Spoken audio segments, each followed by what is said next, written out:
¿Qué tal? ¿Cómo están? Un gusto saludarles en esta emisión de Impacto Económico a través de la pantalla de Telesur. Vamos de inmediato con la revisión de los titulares. En nuestro mundo hoy tendremos los indicadores económicos de Argentina que se mantienen en rojo.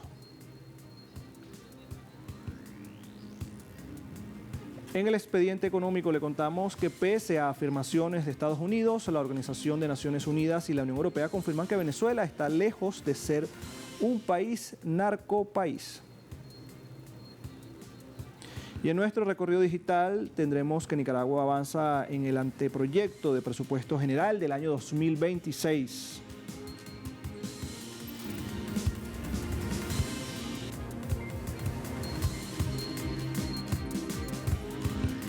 Comenzamos de inmediato con Argentina porque en medio de la derrota electoral del presidente Javier Milei en la provincia de Buenos Aires, les vamos a mostrar cómo indicadores económicos quedaron en rojo ante este resultado. Tras la derrota del Partido La Libertad Avanza en Buenos Aires, los activos argentinos sufrieron un desplome generalizado, acciones con caídas y bonos en dólares en rojo. El impacto de los resultados fue comprobado en las bolsas del mundo. Las acciones argentinas que cotizan en Wall Street se derrumbaron hasta un 20% en el pre-market. Las pérdidas más significativas se vieron en Grupo Financiero Galicia, Edenor, BBVA Argentina y Pampa Argentina, que cayeron alrededor de 13 puntos. En la bolsa porteña, el Merval operó en rojo con desplomes de casi el 20% en las primeras operaciones del día, con empresas como Superville, Banco Macro y Grupo Galicia que sufrieron las mayores caídas. En tanto, el riesgo país de la Argentina superó ampliamente los 900 puntos de la jornada del domingo y llegó a tocar los 1.200 puntos en la jornada del lunes, producto de la caída del precio de los bonos de la deuda pública, con rojos de hasta 2 dígitos. El riesgo país es un índice del peligro en un default, incumplimiento de pago de deudas, de las emisiones de títulos que mide el propio banco JP Morgan. En paralelo, el dólar en el mercado oficial saltó 3,26% respecto al pasado viernes 5 de septiembre y cerró en 1.425 pesos por unidad en el Banco Nación, tras haber tocado el techo de la banda de flotación durante la jornada. Hay que señalar que pese a reconocer una clara derrota, Milei insistió en que no modificará su programa económico basado en un fuerte ajuste del gasto público, desregulación y apertura al sector privado. Lo que sí es cierto es que el revés electoral, considerado la primera gran derrota del mandatario liberal desde su llegada al poder hace casi 2 años, dejó en evidencia la fortaleza del peronismo en su bastión histórico. Por su parte, Axel Kicillof, principal representante de la victoria, expresó: las urnas le gritaron a Milei que no se puede desfinanciar ni la salud, ni la educación, ni la universidad, ni la ciencia, ni la cultura en Argentina. Así castiga entonces la banca al pueblo de Argentina por votar en contra del presidente Javier Milei. Seguimos con información desde Argentina porque la inflación en la ciudad de Buenos Aires fue del 1,6%. Hay que destacar que pese a este porcentaje, que fue incluso más bajo de la serie de los últimos meses, el dato muestra cómo el enfriamiento de la economía desaceleró el incremento de precios ante el freno del consumo y de la actividad en general. También tenemos la revisión de porcentajes de alimentos, que se movió 1% arriba, muy por debajo del resto de los rubros. La cifra que anticipa el IPC nacional indica además una baja respecto al 2,5% registrado en julio. Alimentos tuvieron un incremento del 1% por debajo del promedio, pues las principales subas se dieron en pan y cereales, 2,2%, y frutas, 5,5%. El transporte tuvo un alza del 3% debido a las subas en los precios de los combustibles y lubricantes para vehículos del uso del hogar y de los automóviles, según el informe oficial.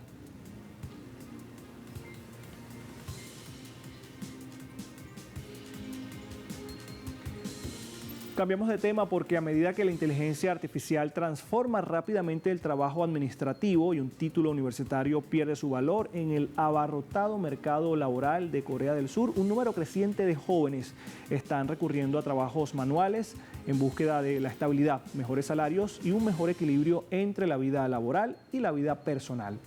Datos oficiales muestran que un número cada vez mayor de jóvenes surcoreanos buscan cualificaciones técnicas en construcción, transporte y oficios mecánicos. Analistas indican que esto refleja tanto el cambio de actitud como la realidad de las perspectivas de empleo más ajustadas en los roles tradicionales de oficina. Un informe del Servicio de Información de Empleo de Corea, CASE, reveló que los puestos administrativos tienen un 5,5% más de probabilidades de ser reemplazados por la inteligencia artificial que los obreros, lo que subraya ya de inmediato los riesgos para los oficinistas.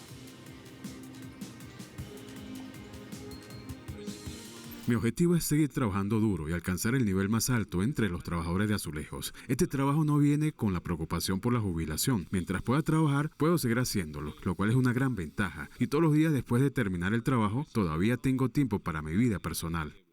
Las altas ganancias de los trabajadores de Azulejos es un factor muy importante, pero hay una razón más imperiosa. No es fácil entrar a una vasta compañía, aún y cuando ya tienes un título universitario. Quiero seguir mi camino. Recientemente, al menos un tercio de nuestros nuevos aprendices tiene entre 20 y 30 años, incluidos algunos recién graduados de la escuela secundaria. La tendencia general es cada vez más joven. En el pasado, los trabajos de construcción se consideraban de bajo estatus o indignos. Ahora muchos jóvenes están ingresando a la industria abiertamente, obteniendo altos ingresos y las percepciones sociales han mejorado significativamente. Con esta información marcamos una pausa. A la vuelta, en nuestro expediente económico, estaremos hablando sobre Venezuela. No se vaya.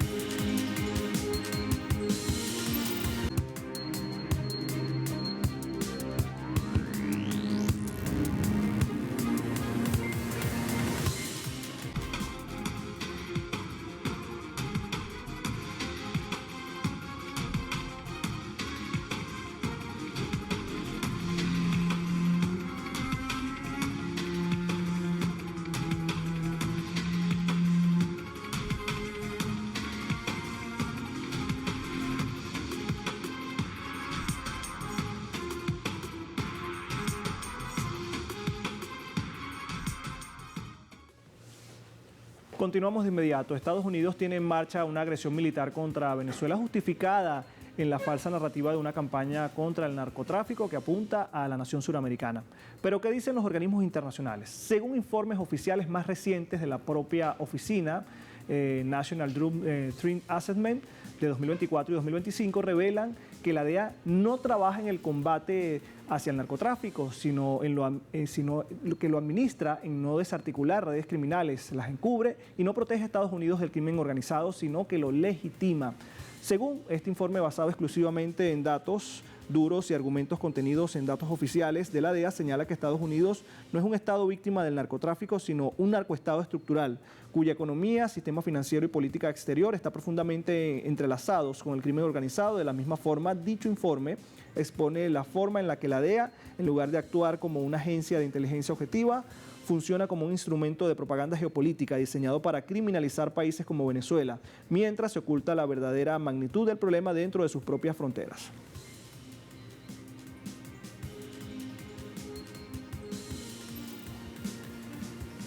En este sentido, el World Drug Report de la ONU confirma que los Estados Unidos es el mayor consumidor global de cocaína y epicentro de una crisis de opioides sintéticos que causó la muerte de 48.000 personas por sobredosis durante el año 2024.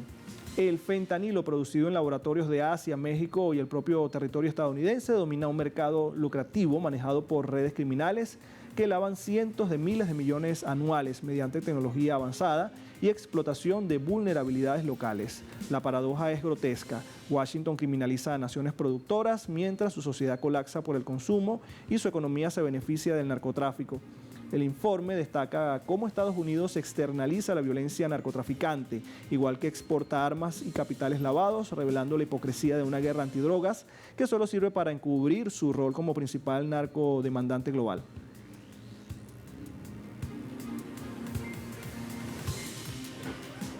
Y como ya vimos, Estados Unidos es el mayor consumidor de estas sustancias, pero según organismos como el Grupo de Acción Financiera Internacional, el Departamento de Estado de Estados Unidos, la Unión Europea y la ONU, el mayor beneficiario del narcotráfico. Estados Unidos encabeza la lista global de narcoeconomías con unos 300 a 500 mil millones de dólares anuales en flujos ilícitos, seguidos por territorios bajo influencia occidental como Islas Caimán, con 150 a 300 mil millones, y Londres con cifras que van entre 120 y 250 mil millones de dólares. Luxemburgo, Suiza y Hong Kong completan el top 5 de paraísos que lavan capitales del narcotráfico. La ausencia de Venezuela en esta lista, que sí incluye a Colombia con cifras que van entre 30 y 55 mil millones y México entre 35 y 65 mil millones, desmonta entonces la narrativa imperial que criminaliza al país bolivariano.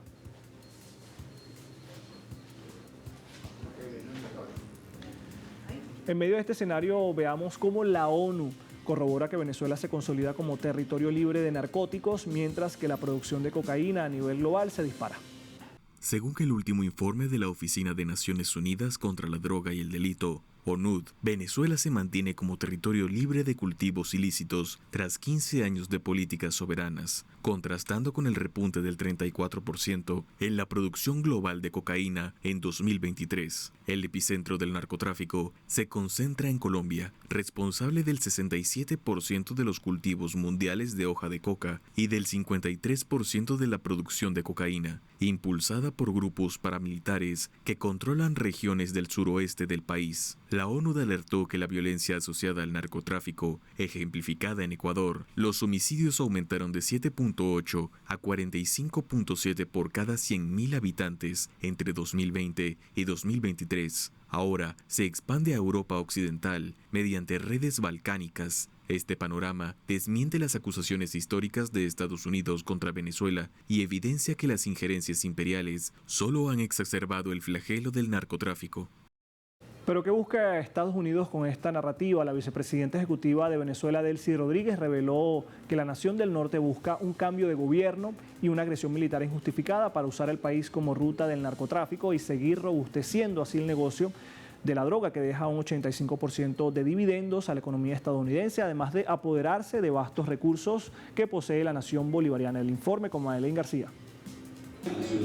En las manos de la vicepresidenta ejecutiva Delcy Rodríguez, todas las pruebas que desmontan la narrativa de Washington sobre el supuesto cartel del narcotráfico en Venezuela. Los informes de la ONU y de la mismísima DEA, la Agencia de Administración de Drogas de Estados Unidos, son contundentes. Durante estos 27 años seguidos, Venezuela no aparece como un país de relevancia en materia de drogas ilícitas, de estupefacientes ni de narcóticos. Tampoco es un país de ruta del narcotráfico. El 87% sale por el Pacífico colombiano y no por el Caribe. Si tuviese alguna cabida de actividad internacional coordinada con los países involucrados, en realidad la concentración debería estar con sus barcos en el Pacífico, si es que de verdad no quisieran que esa droga llegue a los Estados Unidos de Norteamérica, si es que es la verdadera intención frenar el... Pero la intención, denuncia el gobierno de Venezuela, es un cambio de régimen con la excusa del combate al narcotráfico. Peor aún, necesitan el territorio para seguir alimentando el negocio de la droga. Según la ONU, deja 85% de dividendos a la economía estadounidense. ¿Dónde se quedan? En su sistema financiero.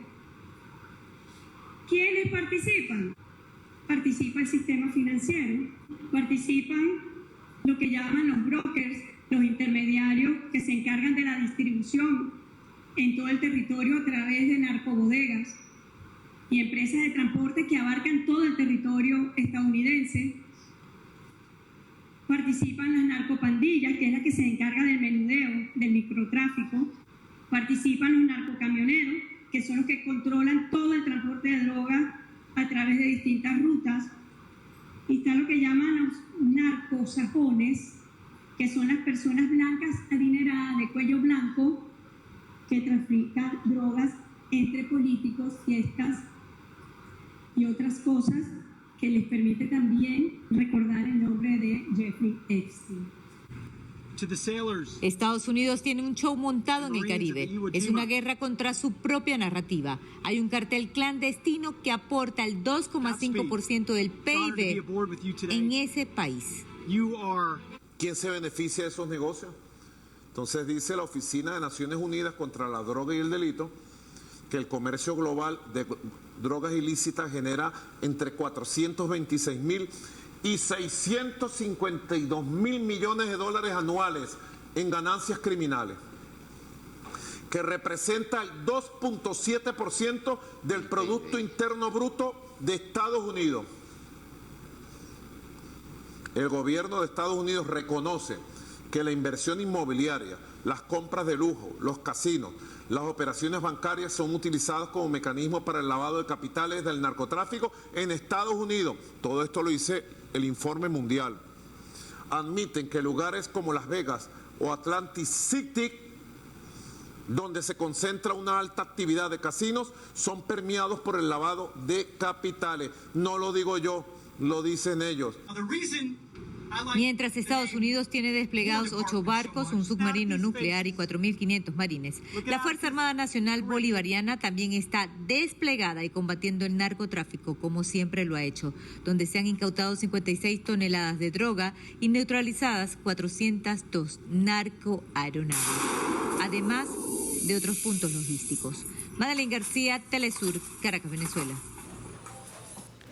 Y Nicaragua presenta su anteproyecto de presupuesto general correspondiente al año 2026. De eso estaremos hablando al regreso.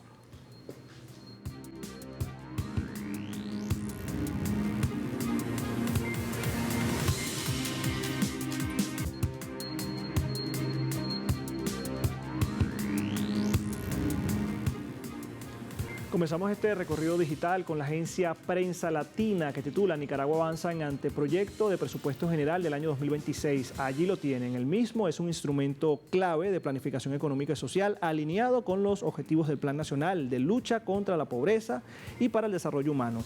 De acuerdo con el boletín Informe Pastrán, el diseño de este anteproyecto se desarrolla en un contexto económico positivo, respaldado por supuesto por un aumento sostenido en las recaudaciones fiscales durante el primer trimestre de este año 2025.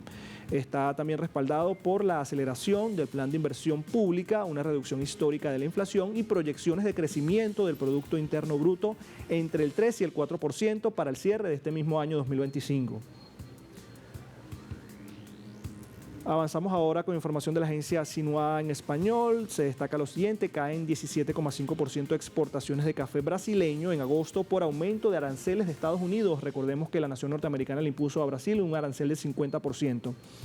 El Consejo de Exportaciones de Café señaló que el país embarcó más de 3.100.000 sacos de 60 kilogramos, una cifra inferior en comparación con el mismo mes del año 2024, cuando exportó 3,8 millones de sacos. Este descenso refleja el incremento al 50% de los aranceles establecidos por el presidente estadounidense Donald Trump, una medida que se justifica en su oposición al juicio por el golpe de Estado que enfrenta al expresidente brasileño Jair Bolsonaro, aliado político de Trump y actualmente detenido en prisión domiciliaria.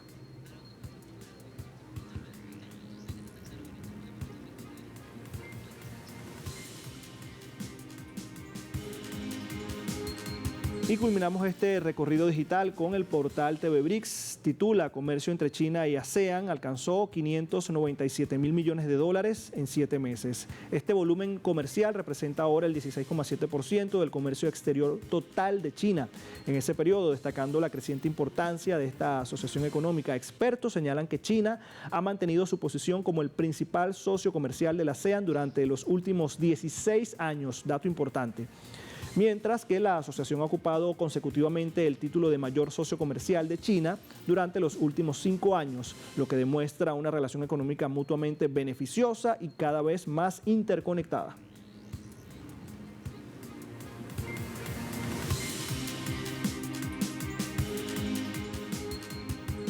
Manejamos ahora indicadores petroleros. Comenzamos con el WTI. El West Texas marca $63.08 con una subida de 0,82 centavos de dólar. El barril de Brent de referencia en Europa se ubica en $66.85 con una subida de 0,83 dólares. Y el crudo de la OPEP marca $70.39 con una subida de $1.95.